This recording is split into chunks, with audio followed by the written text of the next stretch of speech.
Experience ला लेना बोले लगे और मेरे को एक डांस का स्टेप सिखाना पड़ेगा आपको जो भी हो जेनेबा बिदिनो आरो जेनेबा मोनसे आं बे जेनेबा माबाखौ नुयो नालाय सिनेमायाव बे एक्टरफोरखौ जेनेबा हेलो लोगोफोर welcome back once again in my YouTube channel. My name is Juwel Basumatary and you watching only one Juwel Basumatary YouTube channel. So logofor, I hope you guys are doing fantastic. Whatever friends, दिनैहाय आं नैबे Kajalgaon Bodoland guest हाउसाव दंफैयो ओमफ्राय बे guest हाउसावहाय दिनैहाय नैबे dance Bodoland dance competition जागासिनो ओमफ्राय आं बेखौनो दिनैहाय माबायदि मानसिफ्रा बे कम्पिटिशनाव पार्टिसिपेट खालामफैदों ओमफ्राय सोर सोर बेखौनो नोंथांमोननो बे भिडिअआवहाय देखायनो थाखाय आं बिसिम सफैनाय जाबाय स' लोगोफोर आसा खालामो नोंथांमोना आंनि चेनेलखौ दासिमबो जुदि साबस्क्राइब खालामाखैबा प्लिज अननानै आंनि इउटुब चेनेलखौ साबस्क्राइब खालाम जाहाथे नोंथांमोननि मोनसे साबस्क्राइबजोंनो आं गावखौ एसे इनक्रिज खालामनो हानाय बायदि स' लोगोफोर आसा खालामनाय थाबाय साबस्क्राइब खालामगोन होननानै लाइक एन्ड लोगोफोरजों शेयार खालामदो अननानै प्लिज अननानै नोंनि नामखौ खोन्थाहरनो आंनि मुङा बिथराइ ब्रह्म ना बेखौनो खोन्थाग्रोदो जेनेबा दिनैहाय माबायदि मोनदों नों बेवहाय कम्पिटिशनाव पार्टिसिपेट खालामनानै जोबोद मोजां मोनदों ओमफ्राय जाजेसफ्रा मा होनदों जाजेसफ्रा मोजां होनदों मा मेथाइआव डान्स खालामो नों फ्रि फ्रि अखा फ्रि फ्रि अखा ना आंथ' मिथिखागौ नों बिराद मोजां मोसायो होननानै नुखाबायबो ओमफ्राय दिनै नुनाय जायाखिसै नायगौमोन आङो अननानै नोंनि नामखौ खोन्थाग्रोदो दे आंनि मुङा रुक्मनि बसुमतारी ओमफ्राय दिनैहाय माबायदि मोनखो मोसानानैथ' जोबोद मोजां मोनदों मानो होनबा जेब्लानिफ्राय नटिस होदोंमोन बेनिफ्रायनो गोसोआ बिराद लुबैबाय थाखादोंमोन आरो ना माला मोसानो मोनगोन बे अडिशनाव दा ओमफ्राय क्लियार जाबाय मोजां मोनदों नोंना नामा मामोनलाय आंना नामा अजन्ता ब्रह्म ना ओमफ्राय नों खय बोसोर जाखो आङो 15 years old ना भेरि नाइस ओमफ्राय दिनैहाय माबायदि मोनदों नों जेनेबा दिनैहाय बे डान्स कम्पिटिशनाव पार्टिसिपेट खालामनानै माबायदि मोनदों आं दिनै जोबोद मोजां मोनदों आरो ना ओमफ्राय एक्सपिरियेन्सबो मोनदों माबोरै खालामनांगौ आरो मोजां खालाम जुजिबावगोन आं बिनिफ्रायबो ओमफ्राय जाजेसआ मा होनखो जाजेसआ होनदों आरो ना मोजां जादों होननानै आरो मोजां खालाम नाजाबाव होनदों ओमफ्राय नोंनि बे मोसानाय मेथाइखौ बुंनानै खोन्थाहरदो नामा मा टाइटेलमोन मा मेथाइमोन आंना मोसानाया सिनायथि ना जुपिटर नामा सिंगारा ना फर्स्ट ऑफ ऑल आपका नाम जान सकता हूँ जी मेरा नाम है झिलिक सरकार बहुत बढ़िया नाम है सो नाइस नेम वैसे आपका उम्र कितना है मेरा 22 जी अब वैसे कब से डांस करना स्टार्ट किया आपने 2016 से ना तो आज कितना हो गया 2022 चल रहा है 5-6 साल हो गया अच्छा जेनेबा नों माब्लानिफ्राय स्टार्ट खालामजेना मोसानायाथ' आङो जेब्ला उन्दैनिफ्रायनो आङो मोसानो गोसोखा थेवबो आं डान्स क्लासाव जइन खालामाखैमोन जेब्ला आं 8 क्लास मोनो अब्लानिफ्राय आं जइन खालामनाय जादों नंगौना बिराद मोजां ओमफ्राय जेनेबा बेनो नों मालानिफ्राय डान्स स्टार्टिं खालामजेना नोंनि डान्स माबाखौ आङो जेब्ला 3 yearsमोन बिनिफ्रायनो स्टार्ट खालामदोंमोन आरो 3 yearsनिफ्रायनो बे क्लासिकेल लायोमोन आरो अब्ला ओमफ्राय बिनि उनाव गेजेराव गारदोंमोन आरो प्रब्लेमनि थाखाय ओमफ्राय आरो क्लास 7निफ्राय स्टार्ट खालामदोंमोन नों डान्सनि अनगायै नों मा माबायावहाय इन्ट्रेस्ट दङ बांसिन हिन्दी हिप हप बड' नङा जेनेबा बेथ' बे डान्सनि अनगायै जेनेबा नों स्पर्ट्सफ्राव इन्ट्रेस्ट मोनो ना स्पर्ट्सआव अबे खेलाखौ साबसिन मोनो मा रानिं जेनेबा फुटबल हकि क्रिकेट काबादि गेलेयोना ओमफ्राय जेनेबा नों मा टाइपनि डान्सखौ साबसिन मोनो नों आङो गुबैनोथ' आंनि ट्रेडिसनेल डान्सखौ आं बिराद मोजां मोनखायो उन्दैनिफ्रायनो ओमफ्राय बेजों लोगोसे हिप हप बिदिनो वेकिं बेखौ बिराद मोजां मोनो आरो ओमफ्राय दंबावो गासैखौबो बलिउड बेफोरबायदिखौ मोजां मोनो ओमफ्राय जेनेबा मस्टलि नों माखौहाय बबे टाइपनि डान्सखौहाय साबसिन मोनो आङो waking waking waking माने जेनेबा नों दा मोसानाया बेनो ना waking आं एसे waking आं माबा freestyle choreography आरो ना ओमफ्राय जेनेबा नों जेनेबा सोरनि डान्सखौहाय नुजेननानै इन्सपायार्ड जाया जेनेबा आङो फार्स्टआव माबा मक्सितान सोर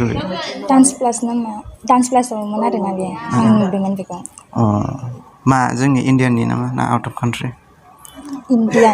इंडियन बेनिफ्राय इंस्पायर जाना ना तो मतलब आपको मोस्टली कैसे टाइप का डांस ज़्यादा डांस करने को अच्छा लगता है मैं वेस्टर्न डांस ज़्यादा पसंद करती हूँ हिप हॉप में ज़्यादा इंटरेस्टेड हूँ अच्छा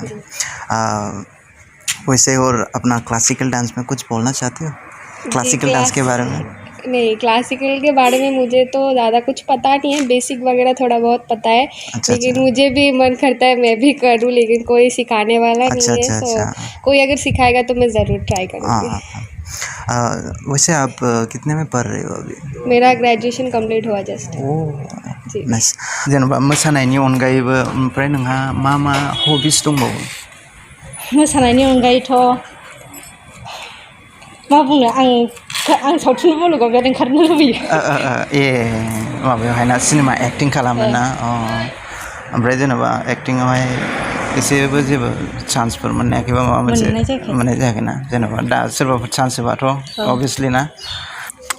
जेनेबा डान्सनि अनगायै मा हबिसफोर दंबावो नोंना जेनेबा आंना बे डान्सखौनो आरो आवगायलांनो नाजागोन आरो ना डान्स बेनो ना बेनि अनगायै जेनेबा स्पर्ट्सफ्राव इन्ट्रेस्ट दंना गैया स्पर्ट्सफोराव एसे बे बेडमिन्टन गेलेनो मोजां मोनो आरोना सेकेन्डआव आरोना फार्स्टलि डान्सखौ लानानै एसे जेनेबा ना निश्चय आं आसा खालामो माबागोन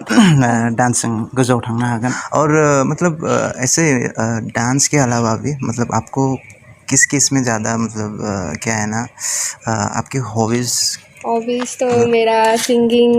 अच्छा लगता है सिंगिंग थोड़ी बहुत करती हूँ एंड थोड़ी बहुत सिंगिंग का बेसिक भी मुझे आता है हारमोनियम का वो सब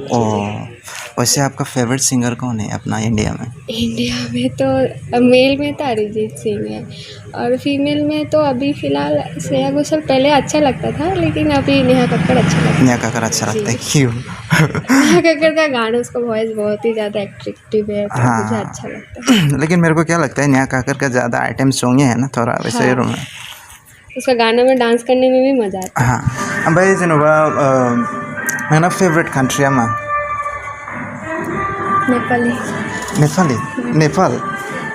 नेपालाव थांनो लुबैयो नों दे अरजा मोजां ओमफ्राय जेनेबा नोंनि फेभरेट लेंगुवेजआ मा जेनेबा नों बबे लेंगुवेजखौ नों दस्रा लेंगुवेज रोंना रोङा जेनेबा जोंनि बर'नि अनगायै दस्रा मा राव रायलायनो गोरों हिन्दी रोङो ओमफ्राय हिन्दीनि अनगायै एसामिसखौ रोङो एसे ना जेनेबा नों बबे लेंगुवेजखौ साबसिन मोनो जेनेबा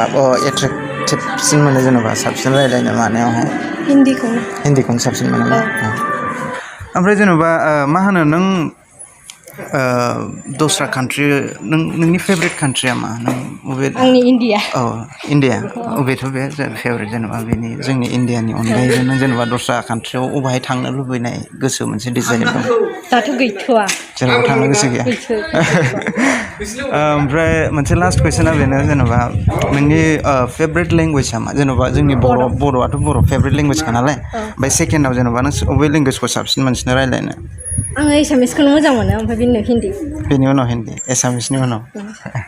जेनेबा नोंनि फेभरेट लेंगुवेज बर'नि अनगायै जेनेबा बर'आथ' जोंनि फेभरेटखा ओमफ्राय सेकेन्डआव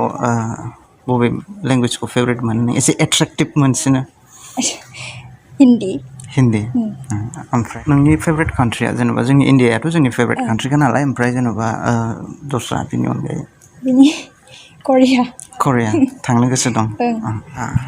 और यही है मेरा और एक सवाल जो है मतलब आप अगर दूसरा कंट्री में जाना चाहे तो आपका फेवरेट कंट्री कौन सा है जी मेरा तो ऐसे कुछ सोचा नहीं है अपना इंडिया को छोड़ के अपना इंडिया तो अपना फेवरेट है जी मेरे को मन है थोड़ा बहुत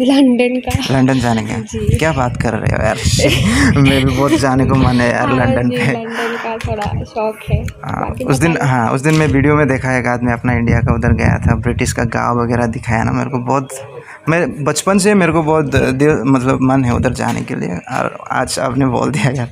लेकिन दुबई का भी बहुत मन है। हाँ क्या वैसे मतलब आपका फेवरेट लैंग्वेज कौन सा है अपना इंडिया का लैंग्वेज छोड़ के इंग्लिश को छोड़ के मतलब कौन सा लैंग्वेज को आपको ज़्यादा अट्रैक्टिव लगता है अपना इंडिया के बीच में ही मतलब हिंदी तो पहले सबसे पहले आता हाँ। है उसके बाद मेरा मदर लैंग्वेज जो है वो बंगाली है तो बंगाली में हाँ। बात करती हूँ। हाँ वो तो ठीक है आपका ये फर्स्ट लैंग्वेज हो गया सेकंड लैंग्वेज हिंदी हो गया तो मतलब मेरे कहने का मतलब कि आपके मतलब दूसरा ट्राइब का जैसे दूसरा कि टाइप का मुझे कुछ आता ही नहीं है अच्छे से। नहीं आता है ना नहीं अच्छा, मेरे कोई को बात नहीं, कोई इंग्लिश थोड़ा बहुत फिर हिंदी फिर असमीज और क्या था आपका मदर तीन लैंग्वेज हाँ बंगाली बंगाली। ये चारों ही आता है थोड़ा। अच्छा वैसे आप कहाँ से आए हो सिस्टर मैं बंगाल से आए हो आपसे बात करके मेरे को बहुत अच्छा लगा थैंक यू सो मच बिराद जोबोर गोजोननाय थाबाय दे बिथराय दे मोजाङै मोसाबाय आं ओमफ्राय सेलेक्ट जायोबा मोजां मोसालांबावदो आं दाखालि बिराद आफसुस जादों नोंबो मोनाखैना माबाखौ देरहानाया ओमफ्राय नों दाखालि बैयावहाय मोसानाया मा मोना प्राइजफ्रा देरहादोंमोन दा नों अबेहायबा बे दाखालि बेंटलाव नङालै नोंथां ओरैहाय अबेहायबा मोसादोंमोनलै मानिबा प्रग्राममोन बे दमासि ना मानिबा प्रग्राम फार्स्ट प्राइज मोनदों फार्स्ट प्राइज मोनदों मा मोनो 7,000 मोनदों गासै 7,000 मोनदोंना जोबोद मोजां दे होमबा ना बिथराय दे जोबोद धन्यबाद थाबाय दे थेंक इउ आदा इउ आर मस्ट वेलकाम ओमफ्राय आं ओमफ्राय एसेसो मोसानोसो नागिरदोंमोन आं नोंजों माबायदि मोसानो माबायदि मोसानो रमान्टिक मोसानोसै जेनेबा मोसाजायो औ फोरोंदों आंखौ जेनेबा माबायदि रमान्टिक मोसानांगौबा आंथ' बारा रोङा नालाय दे जेबो नङा जेनेबा आं खनसे ओरै फिदिंनायनो हागोन ना नोंखौहाय जेनेबा जेनेबा मारै औ जेनेबा र' जायाखै आं जायाखै आं जेनेबा हबाय हमनांगौ जेनेबा आखाइया बिदि फिदिंनायाव आं बेयाव ओरै हमनांगौ माने आसियाव ओरै हमनांगौ आरो ओमफ्राय बिदि हमनानैसो ओरै एक्सपिरियेन्स लालायनांगौलै लोगोफोर डान्सारफोरजों ओमफ्राय जोबोर गोजोननाय थाबाय नोंजों मोसानानै खनसे दे जाबाय दे बेनो थांनोल' थासिगोन थैंक यू और मेरे को एक डांस का स्टेप सिखाना पड़ेगा आपको जो भी हो ये फाइनल में जरूर फाइनल में जाऊंगी तो तब जरूर सिखाऊंगी ओके कोई प्रॉब्लम नहीं okay thank you so much once again welcome thank you सिदे Thank you. You are most welcome ओमफ्राय आंखौ मोननैसो ओरैनो फ्री स्टेप जेनेबा फ्री स्टाइल स्टेप मोनसेसो फोरोंनो हागोन नामा अननानै प्लिज ना ओके जेनेबा बे मोनसे स्टेप माबोरै खालामो One, 2, 3, 4 One, two. Jangan kali.